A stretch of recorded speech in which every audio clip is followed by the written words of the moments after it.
¿Cuántos dicen amén? ¿Cuántos dicen que Dios es fiel conmigo? Dios es fiel, Dios es fiel. Él nunca nos ha fallado, nunca lo hará, nunca nos abandonará.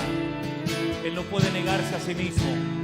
La Biblia dice que aunque nosotros a Él le fuéramos infiel, Él siempre permanecerá fiel. Él nunca nos va a fallar, nunca nos va a abandonar. Todo lo contrario. Fuerte aplauso a nuestro Dios en esta tarde. ¡Aleluya! Dios es fiel, Dios es fiel. ¡Aleluya! Amén, amén. Así es. Gloria a Dios. Gracias, Señor Jesús. Abramos nuestras Biblias por la carta de Pablo a los Tesalonicenses, la primera. Vamos a poner en la pantalla la lectura de hoy. Capítulo 5, a partir del versículo 1 hasta el 11 de Primera de Tesalonicenses, capítulo 5. Prestemos atención a la lectura en esta tarde, por favor. Blessed are the meek. Buenas tardes, hermanos. Ya la lectura se ha dicho, Primera Tesalonicenses 5.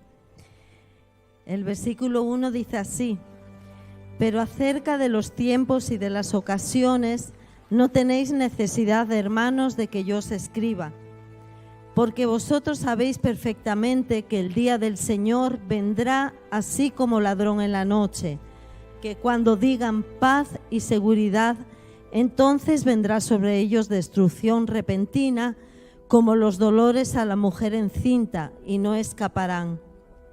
Mas vosotros, hermanos, no estáis en tinieblas para que aquel día os sorprenda como ladrón, porque todos vosotros sois hijos de luz e hijos del día, no somos de la noche ni de las tinieblas. Por tanto, no durmamos como los demás, sino velemos y seamos sobrios, pues los que duermen de noche duermen, y los que se embriagan de noche se embriagan.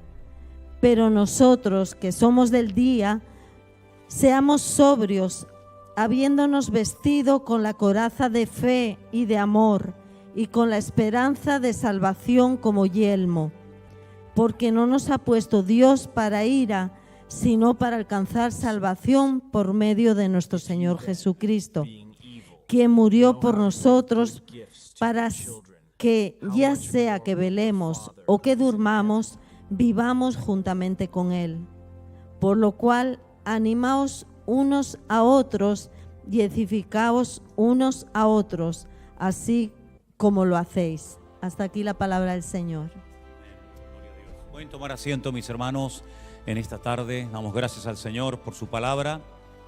Queremos dar la bienvenida esta tarde a Miguelina y a Chantal, que ya tenían ganas de estar aquí presentes después de tanto culto por internet. Ya era hora de que estuvieran aquí entre nosotros. Le damos un aplauso de bienvenidas a ellas, que Dios las bendiga. Bienvenidas a vuestra casa. Gloria a Dios, qué bueno. Recién hemos terminado un culto, lo empezamos, como bien saben ustedes, a las 5. Y bueno, esto pues poquito con prisa, ¿no? Para que después pudiéramos comenzar este segundo culto. Solamente tengo un anuncio y es el siguiente. El jueves vamos a tener culto aquí. Y yo les voy a decir por qué lo vamos a tener. Porque es el último domingo, el último día del año, el día 31. Y aunque sé que a lo mejor hay algunos que tienen, no sé, organizado o tienen pensado hacer algo especial con amigos o con la familia o con quien sea, yo creo que deberíamos hacer todos un esfuerzo. Lo dije en el culto anterior y lo digo ahora. Yo creo que deberíamos hacer un esfuerzo. Yo sé que hay algunos que no vienen nunca los jueves, sino solamente los domingos, y otros que vienen los domingos que no vienen los jueves, o viceversa. Pero yo creo que, dado que es el último culto del año, después de todo lo que ha caído, después de todo lo que ha sucedido, yo creo que tendríamos que tener un culto de acción de gracias este jueves. Además, vamos a hacer algo especial que no solemos hacer, y es hacer una reunión por Zoom, en vivo, en tiempo real, con todos los hermanos que forman parte de nuestra iglesia virtual de todo el mundo. Para ellos es una ilusión tremenda el poder estar en directo en un culto. Yo le voy a pedir a muchos de ellos que den testimonio.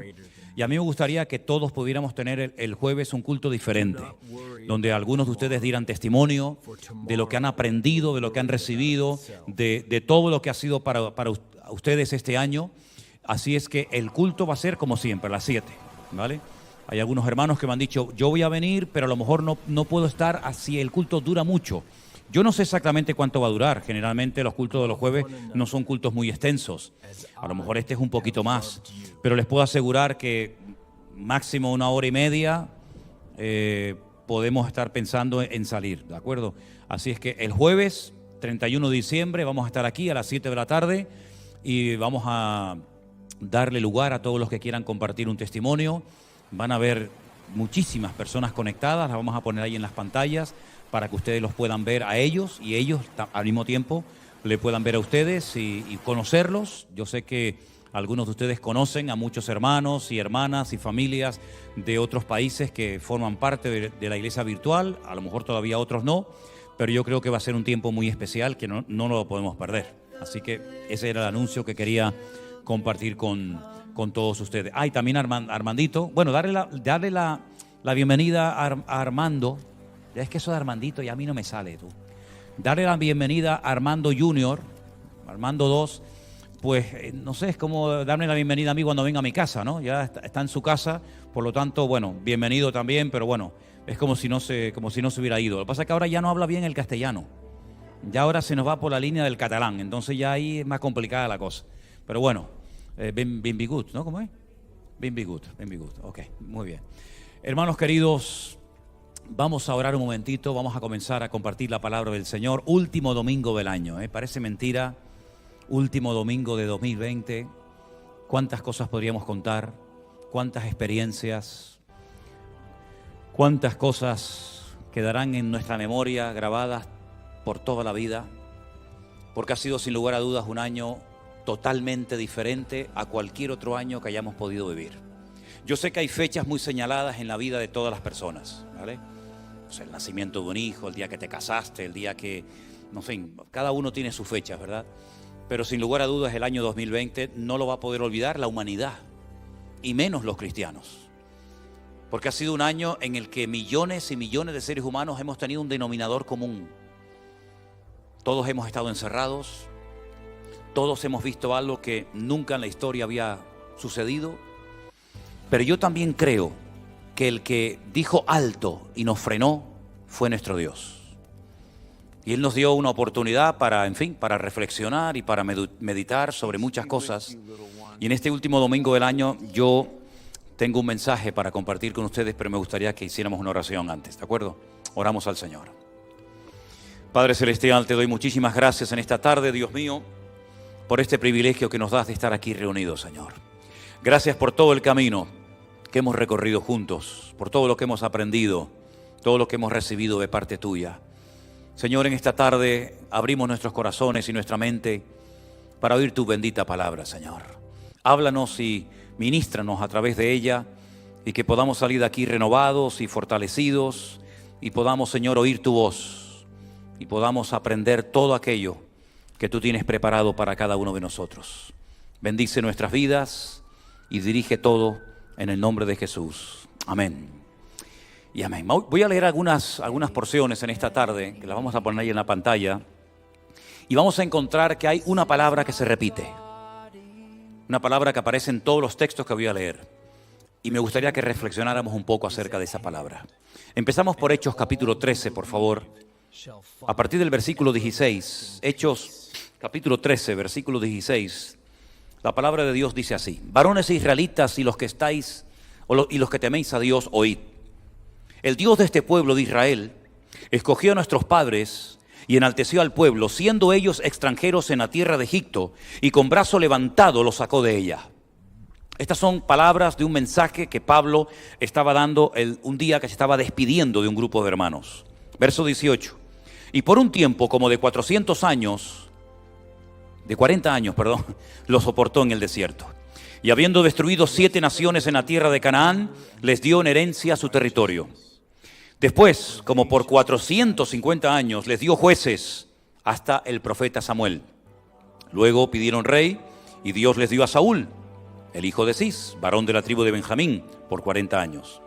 Quitado este, les levantó por rey a David, a quien dio también testimonio diciendo: he hallado a David, hijo de Isaí, varón conforme a mi corazón, quien hará todo lo que yo quiero.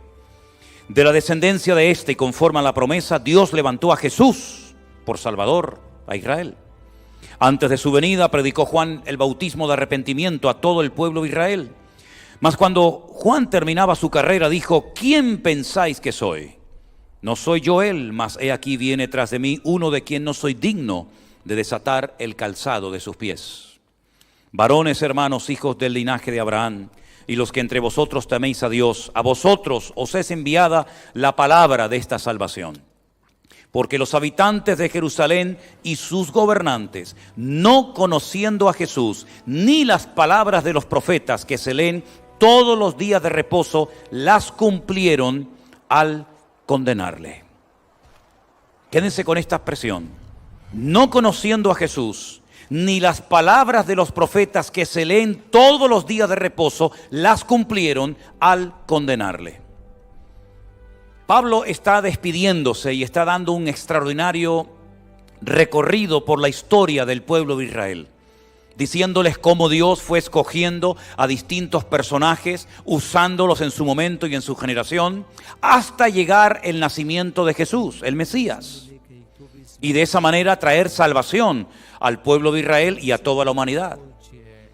Ahora bien, si estos gobernantes que estaban vivos durante su época, gobernantes religiosos y políticos, hubieran realmente entendido que Él era el verdadero Mesías, por sentido común, nunca lo hubieran podido crucificar. Porque ¿cómo van a crucificar al verdadero Mesías? ¿Cómo van a crucificar al Hijo de Dios? ¿En qué cabeza cabe eso? Pero dice la Biblia que no conociendo a Jesús, es decir, por ignorancia de la persona de Cristo y de las escrituras que hablaban de Él, por ignorancia lo crucificaron, y de esa manera se cumplieron las profecías. Es decir, que la ignorancia jugó a favor del cumplimiento profético de todo lo que estaba escrito acerca del Señor en la Biblia. Es interesante, ¿verdad? Antes de Cristo habían venido falsos mesías, y después de Cristo siguieron viniendo otros mesías, que durante un tiempo tuvieron su tiempo de gloria y juntaron a unos cuantos, pero al final todo se diluyó y no quedó nada de eso. Pero cuando viene el verdadero Mesías, al que han estado esperando sus antepasados por siglos, resulta que van y lo matan. Y uno dice, ¿cómo es posible que al verdadero Mesías, al que cumplió casi 300 profecías de la Biblia, para que quedara bien claro que él no era un impostor más, cómo es posible que lo mataran? Es que no cabe en ninguna cabeza. Tenían que haberlo defendido a muerte. Incluso el mismo Pilato, que no era judío, dice, ¿pero vais a crucificar a vuestro rey? Y ellos le contestaron y dijeron, nosotros no tenemos ningún otro rey más que al César.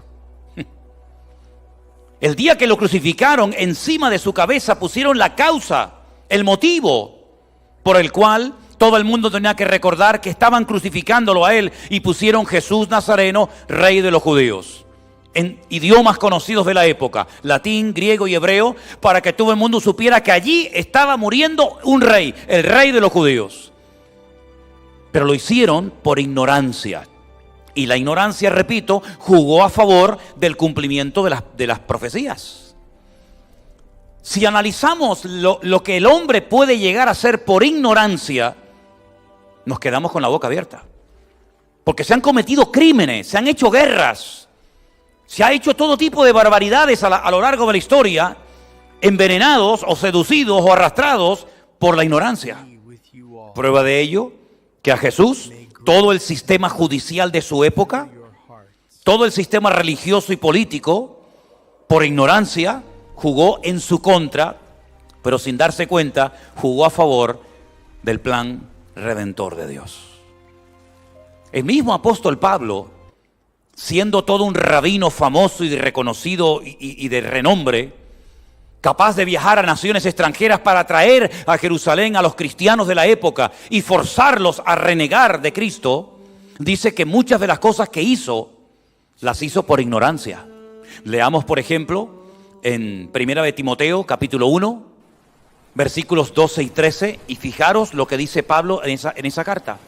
Doy gracias al que me fortaleció, a Cristo Jesús, nuestro Señor, porque me tuvo por fiel poniéndome en el ministerio.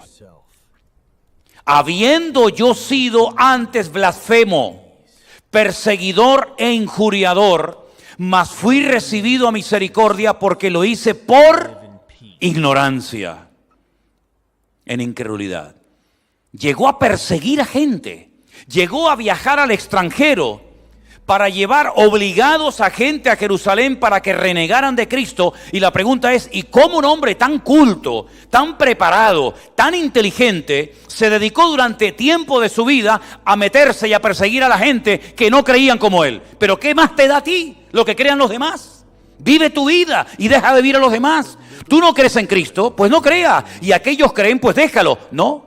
Él creía que su deber no solamente era ser fiel a la ley de Moisés, sino además perseguir e impedir a toda costa y hacer todo lo que estuviera a su alcance para que ese movimiento que recién estaba levantándose en su tiempo no tuviera éxito.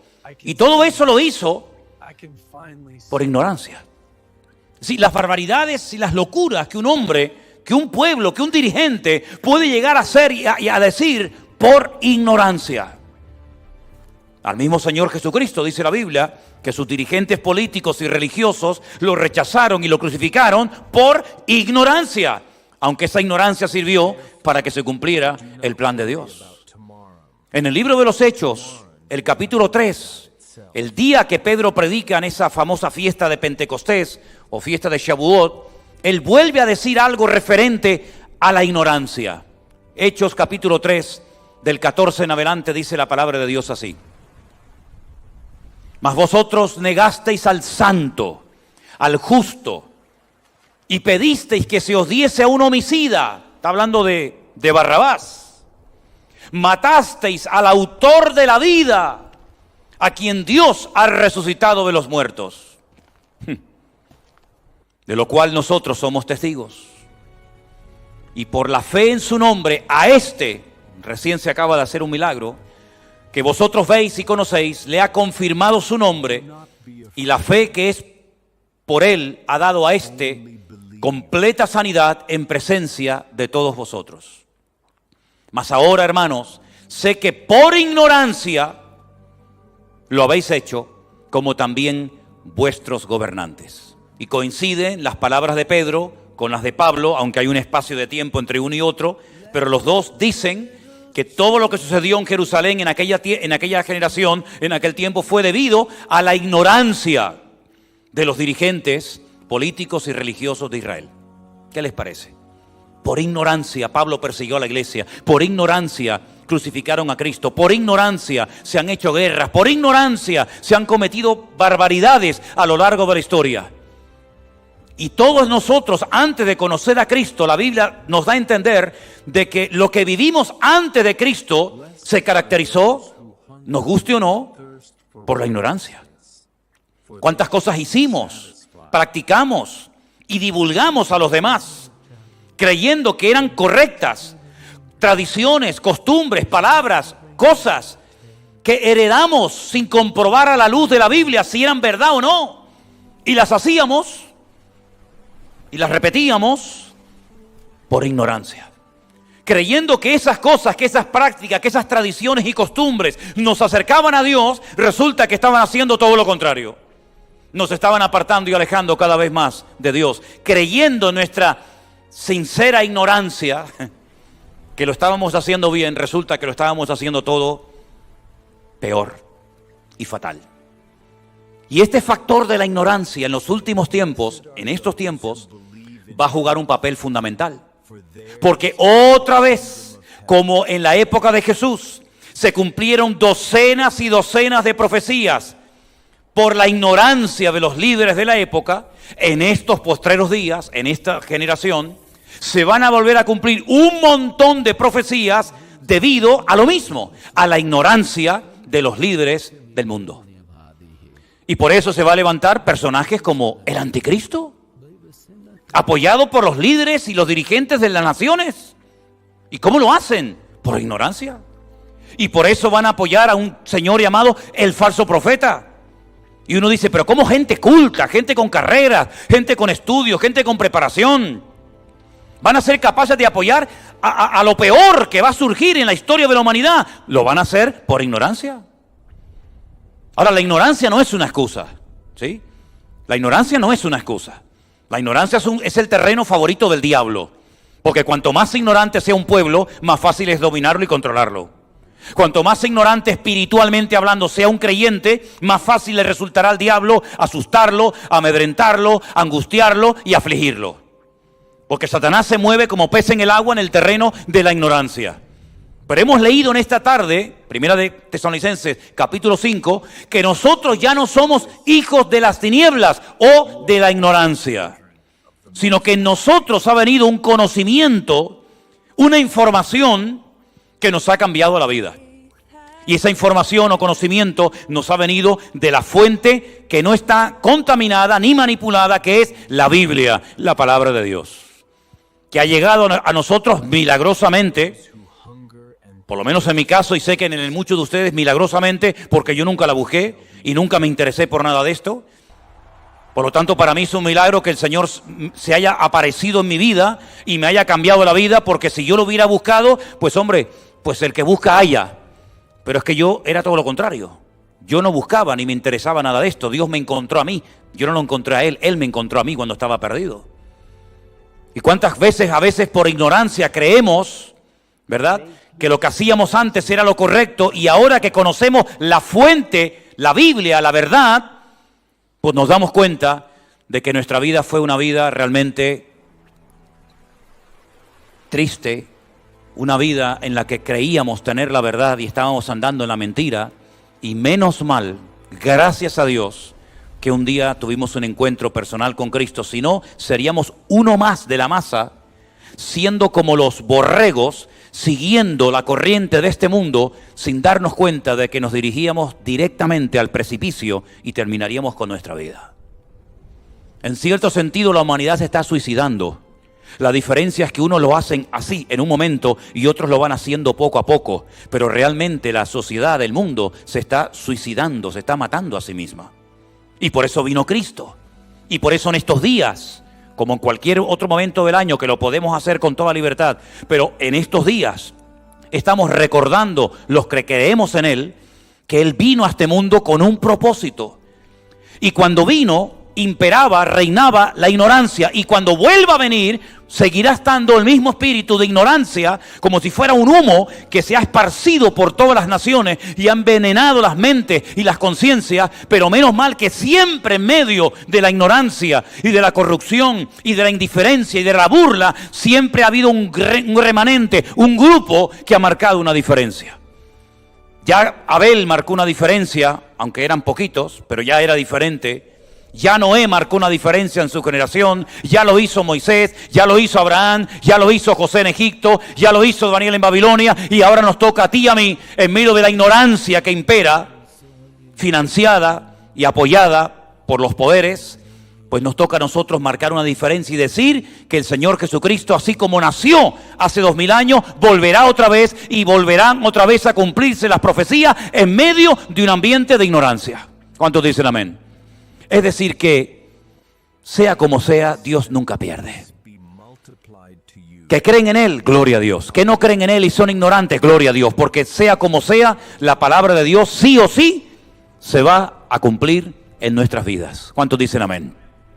Ahora, dice en Hechos capítulo 20, del versículo 22 al 23, vamos a leerlo. Ahora he aquí, este es Pablo, después de haber viajado durante años, después de haber establecido iglesias en muchas partes, él dice estas palabras: he aquí, ligado yo en espíritu. Y uno dice, bueno, ¿y esto qué es de ligado en espíritu? Es decir, él sentía, lo he leído y lo he estudiado en el idioma original, en el griego, y es como, yo tengo un sentido del deber tan elevado, tengo tan claras mis ideas y mis responsabilidades como siervo de Dios, que tengo que subir a Jerusalén sin saber lo que allá me ha de acontecer. Eso es lo que más o menos Pablo está diciendo.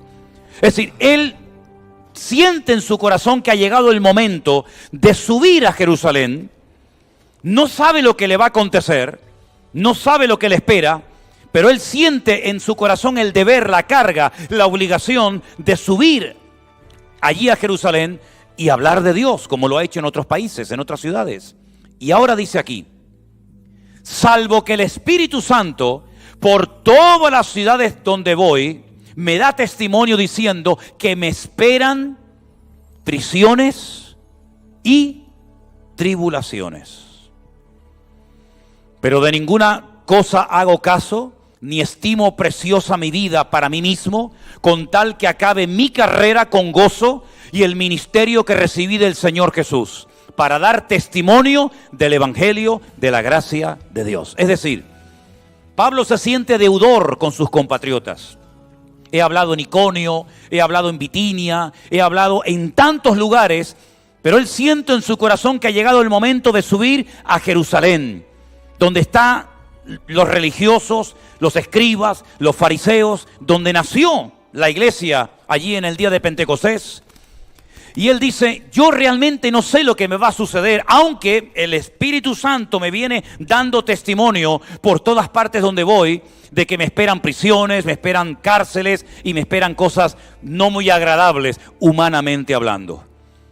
En uno de esos lugares donde se le dio testimonio de lo que le esperaba fue en una ciudad llamada Cesarea. En Cesarea había un hombre llamado Felipe, que fue diácono de la iglesia primitiva, y estando él un día comiendo en la casa de Felipe, apareció por allí un tal Agabo, que le dijo a Pablo, déjame tu cinturón un momento. Y dice que pidió que con esa cuerda le amarraran las manos y los pies, y le dijo a Pablo, Pablo, mira bien lo que te voy a decir. Así como me están amarrando a mí con este cinturón, con esta cuerda, a ti te van a hacer lo mismo como subas a Jerusalén. Esto es lo que te van a hacer. No vas a ser bien recibido, al contrario. Van a tergiversar todo, no van a entender nada. Y sabemos que desde ese día que Pablo subió a Jerusalén hasta el final de sus días, todos sabemos todo lo que le ocurrió. Intentaron persuadirlo, intentaron decirle, no subas. El Señor no le estaba diciendo que no subiera. El Señor le estaba advirtiendo de que si subía, esto es lo que te va a pasar. Luego en ti está si subes o no. Y Pablo decidió subir. Porque él dice que él estaba dispuesto no solamente a estar en tumultos, en cárceles, en persecuciones, sino incluso si era necesario dar su vida, él estaría dispuesto a hacerlo. Él tenía una información y actuó en consecuencia a esa información. ¿Por qué les pongo este ejemplo? Porque hemos visto a la luz de otros pasajes que muchas cosas horribles se hicieron en la vida por ignorancia. Incluso puse el ejemplo de Pablo, que él también actuó en un momento determinado de su vida bajo la influencia negativa de la ignorancia. Pero ahora no es un ignorante. Ahora él sabe, porque el Espíritu Santo le está dando testimonio de que si subes a Jerusalén, esto y esto es lo que te va a pasar. Es decir, con la información que él recibió, él actuó en consecuencia y fue coherente con su fe y con su creencia. Nosotros desde el 14 de marzo, desde el 15, mejor dicho, de este año, de marzo, hasta el día de hoy, hemos recibido muchísima información acerca de los acontecimientos finales, acerca del anticristo, acerca de las profecías de los últimos tiempos. Es decir, nunca ha habido una invasión, si me permiten la palabra, de tanta palabra, de tanto conocimiento, de tantas cosas de la Biblia como en estos últimos meses. Y el que ha querido aprender ha tenido muchas oportunidades para aprender, y el que ha querido madurar y crecer ha tenido oportunidades, y el que no ha querido aprender y el que no ha querido cambiar, ahí se ha quedado. Ahora bien, con toda la información, con todas las experiencias, con todo el conocimiento que hemos aprendido en carne propia, donde no ha habido un área donde Dios no nos ha probado, hermanos. Hemos sido probados como nunca antes en nuestra vida. ¿Qué vamos a hacer con todo lo que hemos aprendido? Con todo lo que hemos vivido en el 2020.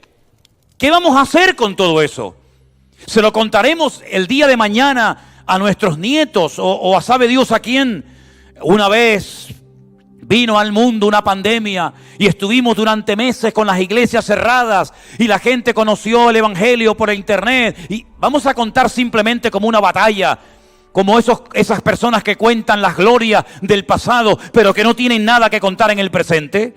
¿O vamos a utilizar toda esa información para prepararnos de cara al próximo año, que decimos como Pablo, no sabemos lo que acontecerá, pero sí sabemos, porque lo hemos aprendido en carne propia, que por muy difícil y dura que sean las situaciones y las dificultades y los problemas, más grande será la fidelidad y el poder de Dios. Quiero decirles que en el Antiguo y Nuevo Testamento hay personas que por lo que vivieron fueron preparadas para después servir al Señor con efectividad. Por ejemplo, alguien se podría preguntar, ¿por qué el Señor permitió que aquel pobre muchacho llamado José, que era un buen chico, un chico espiritual, un hombre, un joven responsable, ¿por qué Dios permitió que las pasara canutas y las pasara tan mal? ¿Por qué no hizo que sufrieran sus hermanos? ¿Por qué hace que sus hermanos lo odien y lo miren como un competidor cuando era todo lo contrario? ¿Por qué quieren matarlo? Después, gracias a Dios, lo vendieron. ¿Por qué llega a Egipto y parece que va de mal en peor? Y cae en la casa de un buen hombre que lo compra y se fía de él, y resulta que se levanta la mujer de su amo y lo denuncia y lo meten en la cárcel por un delito que no había cometido. Y estando en la cárcel ayuda a los presos y los presos salen y se olvidan de él.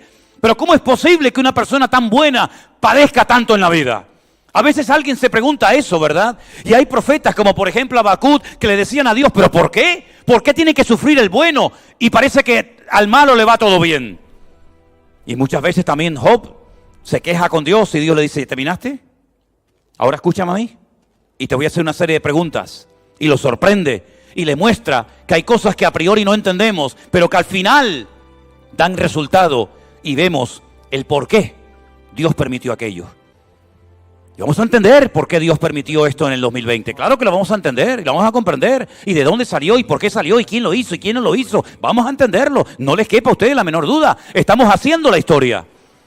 Pero la historia se escribirá y la podremos leer y repasar. Y la historia nos demostrará que aquello no fue casualidad, sino que fue todo un propósito. Y además de la historia secular, tenemos la palabra de Dios, que a través de ella nos hemos dado cuenta de que todo esto es simplemente un botón de muestra para que el mundo sepa que en una hora puede cambiar el mundo. Y el rico puede terminar en la miseria más absoluta.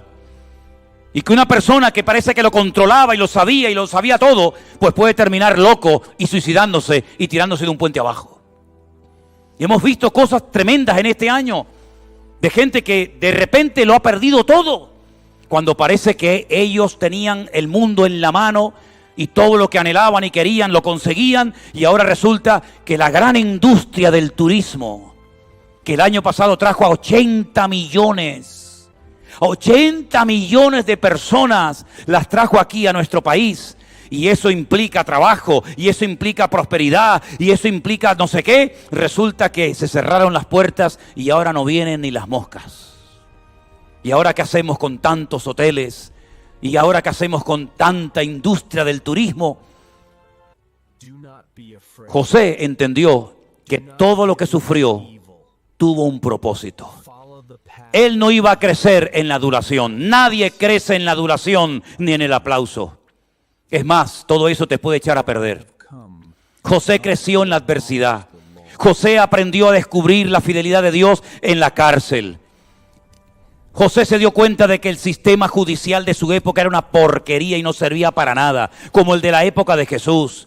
Tantos religiosos, tanta Torá, tanta Biblia, tanto conocimiento, y al final llegan y prefieren a un criminal antes de votar y de apoyar al verdadero Mesías. ¿No nos dais cuenta de que cuanto más podrido y cuanto peor esté la situación del mundo, más se glorifica a Dios en medio de todo eso? Queridos hermanos, hoy tiene todo el mundo la confianza y la fe en la famosa vacuna. Bueno, vamos a ver dentro de unos meses. Vamos a ver si verdaderamente esto era la panacea, esto era el remedio para el mundo, o vamos a ver lo que sucede. Porque esto no ha hecho más que empezar. Pero David también entendió que los celos de Saúl, Dios los utilizó para forjar su carácter. Tuvo que huir durante años por todo un desierto que lo conoció como la palma de su mano y que le vino de maravilla para después poder librar batallas contra los filisteos, y no se le escapaba ni uno. Todos los grandes hombres y mujeres de Dios que sufrieron a lo largo de la historia entendieron que a veces el sistema era corrupto, que los hombres eran injustos, que la ignorancia era tremenda, pero Dios siempre sacaba partida y gloria para su nombre a través de todas esas circunstancias terribles. ¿Ustedes piensan que fue casualidad que Pilato se lavara las manos? ¿Ustedes piensan que fue casualidad que votaran por Barrabás en vez de por Jesús? ¿Ustedes creen que fue casualidad que Judas, un discípulo de Cristo, que vio milagros, que vio cosas que ningún hombre habrá visto en su vida, que fuera el traidor y lo vendiera por una pequeña cantidad de dinero? Nada fue casualidad en la vida de Jesús y nada ha sido casualidad durante el año 2020.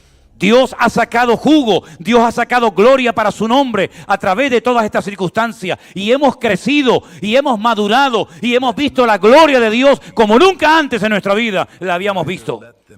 Prueba de ello es que después de todo lo que ha pasado, todavía seguimos aquí alabando al mismo Dios.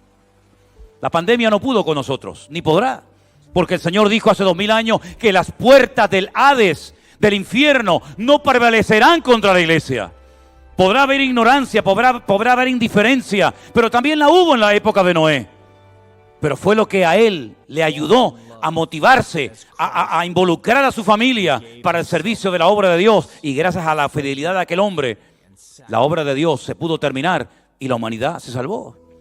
Y yo no sé por qué Dios nos permitió vivir todas estas experiencias que hemos tenido en los últimos meses, en las últimas semanas.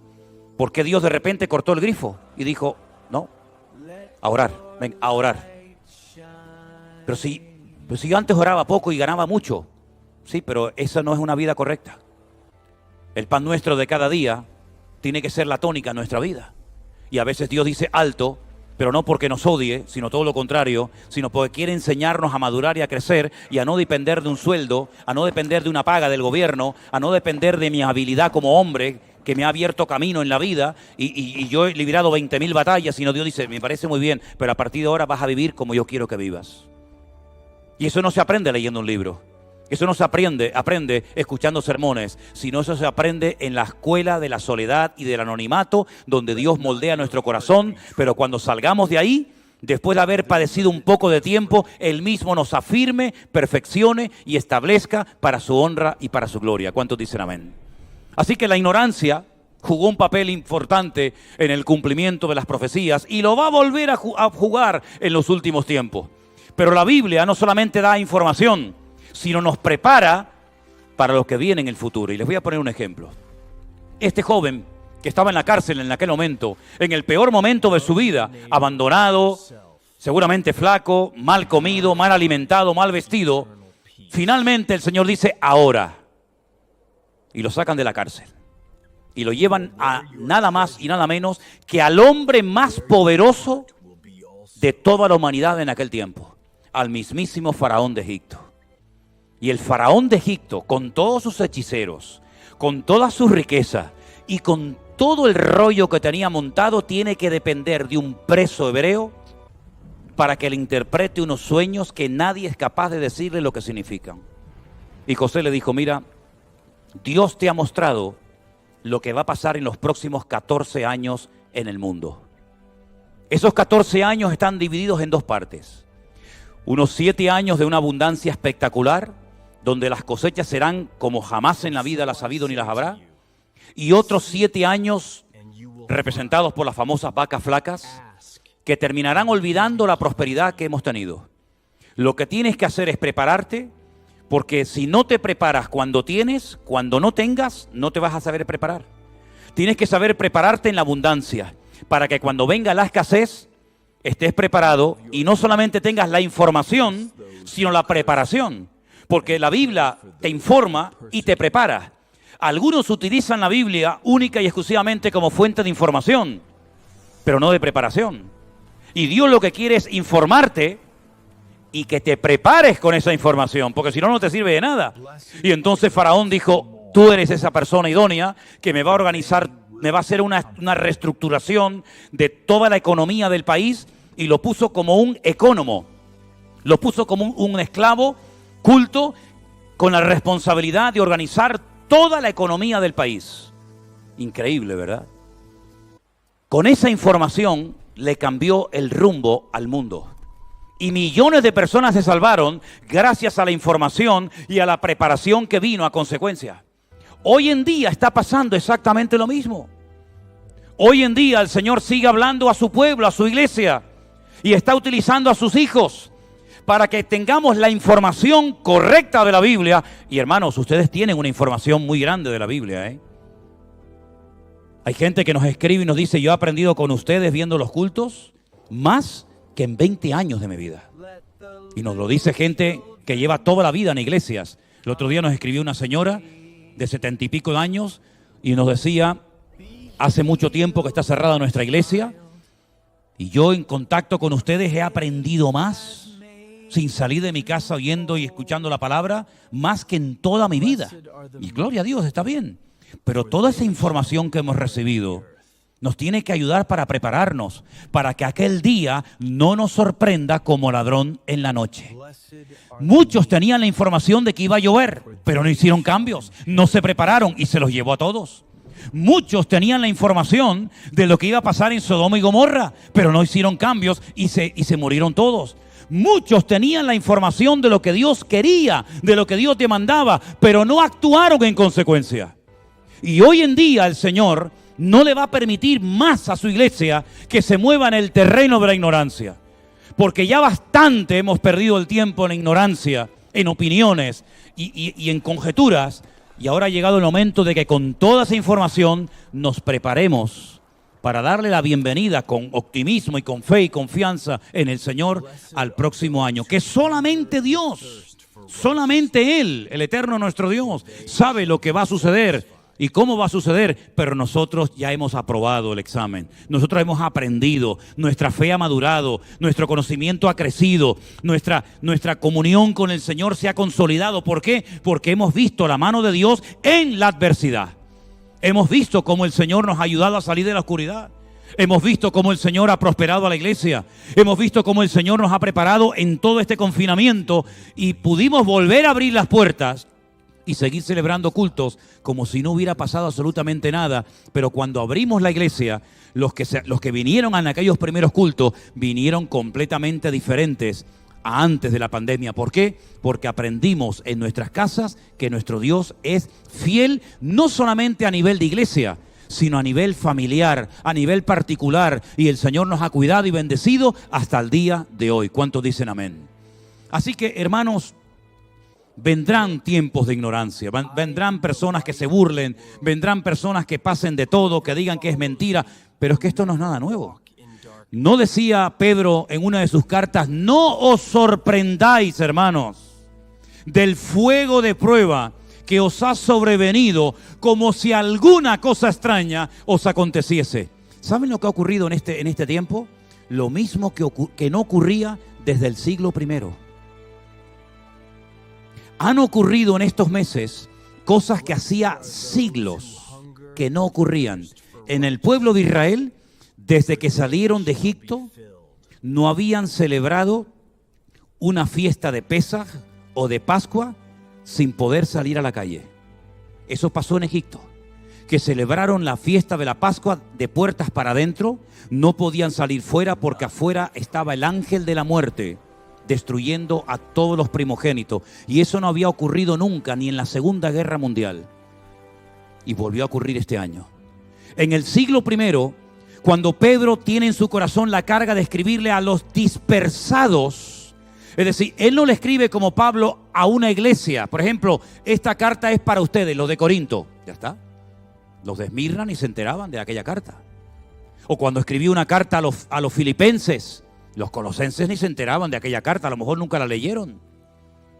Pero Pedro escribió 2 cartas a todos los cristianos que habían tenido que salir huyendo a consecuencia de la persecución. Y por eso él dice: yo le escribo a todos los dispersados en Ponto, en Galacia, y entonces comienza a enumerar regiones inmensas con unas poblaciones gigantescas donde se habían ido a refugiar los cristianos. Y después les voy a contar por qué. Y entonces él les escribe y les dice: hermanos, a todos ellos, no os sorprendáis de las pruebas que estáis viviendo, porque todos vuestros hermanos en todo el mundo están experimentando y sufriendo y padeciendo las mismas pruebas que a ustedes les están pasando. Es decir, si un hermano en Bitinia leía la carta de Pedro se sentía totalmente identificado con los hermanos de Ponto. O si un hermano de Ponto leía la carta de Pedro, se sentía completamente identificado con los hermanos de Jerusalén. ¿Por qué? Porque las pruebas se habían generalizado y extendido de tal manera que no había unas iglesias sin ser probadas o perseguidas y otras. No. Era algo generalizado. Y eso nunca había ocurrido desde el siglo I a la iglesia. Ha habido iglesias que han estado en la abundancia más absoluta y ha habido otras iglesias que han estado en la persecución y en las pruebas más terribles. Pero se está comenzando a hacer las pruebas homogéneas, ¿saben? Las pruebas son homogéneas y resulta que lo que nos ha estado pasando a nosotros aquí también le ha estado pasando a los cristianos multimillonarios de Estados Unidos, que no podían ir al culto, que se morían los miembros, que se morían los pastores. Y después nos escribe un hermano desde el sur de Argentina y nos dice, aquí también estamos confinados y con mascarilla y no podemos asistir a la iglesia. Exactamente lo mismo que un hermano que nos escribía de Japón, o de Australia, o de las islas del Caribe, o de cualquier otro lugar del mundo, o de Alaska, como nos han escrito. Y resulta que sin moverte de esta isla pequeña, que apenas ni se ve en el mapa, y que algunos no saben ni dónde se encuentra, resulta que nos hemos dado cuenta por internet y por las redes sociales que las mismas circunstancias de confinamiento, de crisis económica, de gente que se muere, de trabajos que se cierran, de empresas que se van al garete, están sucediendo las mismas cosas en todas las naciones del mundo. Y eso nunca había ocurrido desde el siglo I. Y ahora nos viene bien recordar el versículo. No os sorprendáis del fuego de prueba, hermanos, como si alguna cosa extraña os aconteciese, porque estas mismas pruebas las están experimentando todos vuestros hermanos en todas partes del mundo. ¿Qué les parece? Algo increíble. Se vuelve a cerrar el círculo, porque dice la Biblia, ¿qué es lo que será? Lo mismo que fue. Y quiero poner un ejemplo más que creo que nos va a ayudar mucho a entender lo que es la información y la preparación. Un día, saliendo del templo de Jerusalén, sus discípulos, orgullosos de su templo, le dijeron al Señor Jesucristo: Señor, mira qué pedazo de templo, qué maravilloso edificio tenemos. No solamente a ellos le había llamado la atención. La historia dice que los romanos, el Imperio Romano, cuando llegó a Israel, le llamaron la atención 3 cosas. Esto yo lo digo en los viajes cuando voy con gente allí. Los romanos nunca habían visto, nunca habían conocido, jamás habían estado en un mar donde la gente flota y no se ahoga. El Mar Muerto. Nunca habían visto a un pueblo que una vez a la semana pararan y no hicieran ninguna actividad, ni siquiera los animales trabajaran, el Shabbat, el día de reposo, y en Israel lo vieron. Nunca eso lo habían visto en ninguna parte del imperio. Y nunca habían estado en un templo vacío de imágenes. Un templo enorme, pero donde no había esculturas de dioses, de imágenes, porque al Señor tu Dios adorarás, a Él solo servirás, y a Él no se le pueden hacer esculturas ni imágenes, ni nos podemos postrar delante de imágenes. Y eso le llamó la atención a los romanos. ¿Dónde están vuestros dioses? ¿Para qué queréis un templo tan grande y tan hermoso si al fin y al cabo está vacío? Según ellos estaba vacío, pero estaba más lleno que nunca, ¿verdad? Ahora bien, cuando los judíos o cuando los discípulos judíos salieron del templo, le enseñaron al Señor el templo. Y el Señor se les queda mirando y les dice: observar bien todo esto, porque llegará el día cuando no quedará piedra sobre piedra que no sea derribada. Aquello fue tan impactante para ellos. Es como si te dicen a ti que tu país va a ser destruido dentro de 15 días. ¿Cómo se te sacude, no? Que ya tu isla, tu país, tu ciudad, tu pueblo va a ser arrasado y no va a existir nunca más. ¿Cómo te quedas? Ellos salieron pensando, dándole vueltas a la cabeza. Bajaron todo el torrente del Cedrón, comienzan a subir rumbo al Monte de los Olivos. Dentro del Monte de los Olivos hay un huerto, un lugar donde se prensaba la aceituna para hacer el aceite, el oro líquido, que se llama el huerto de Getsemaní. Y dice que 4. ¿Cuántos discípulos tenía Cristo? 12. Pues la Biblia dice en uno de los evangelios que 4. Y dice el nombre de los 4. Pedro, Jacobo, Juan y Andrés. Pocas veces se menciona Andrés, ¿verdad? Pero ahí se menciona. Repito, Pedro, Jacobo, Juan y Andrés, llamándolo aparte, le dicen: Señor, ¿qué señal habrá de tu venida y del fin del siglo? De tu venida, pues si lo tienen ahí, ¿de qué venida estamos hablando? Interesante, ¿verdad? ¿Qué señal habrá de tu venida y del fin del siglo? Porque acabamos de oír que el templo va a ser destruido. Y entonces, si quieren oír la respuesta espectacular, amplia, rica en información, lean Mateo 24 esta noche. Ahí está toda la respuesta a la pregunta de los 4 discípulos. Eso fue en el año 33 después de Cristo, más o menos, la respuesta. Año 70 después de Cristo, ya los discípulos están todos muertos, menos Juan, que aún estaba vivo. Templo de Jerusalén, llega Tito, hijo del emperador Vespasiano, arrasa con el templo, lo quema, se llevan los tesoros a Roma, construyen el famoso Coliseo romano, un templo pero la muerte, y se cumple la profecía literalmente. Flavio Josefo, que si pueden leer los libros que escribió este tremendo historiador, le van a enriquecer una barbaridad, relata todo lo que ocurrió en la destrucción del templo de Jerusalén. Fue una tragedia nacional de tal magnitud que todavía en el siglo XXI Israel no se ha recuperado. Fíjense lo que les digo. Todavía están llorando por el templo destruido de Jerusalén en el siglo I. Y todavía lloran, y todavía se lamentan, y todavía oran para volver a ver reconstruido el templo. Imagínense el impacto tremendo que produjo la destrucción de aquel templo. Ya no hay más templo, no hay más sacrificio, ya no hay nada. Se acabó la vida religiosa de Israel. Ahora la diáspora, a buscarse la vida por el mundo. Flavio Josefo dice que los romanos crucificaron a miles y a miles de personas que vivían en aquel tiempo en Jerusalén. Pero algo que le sorprendió tremendamente a Flavio Josefo, ¿saben lo que fue? Que murieron muy pocos, poquísimos cristianos. Y uno dice, pero si la iglesia nació en Jerusalén, ¿se acuerdan?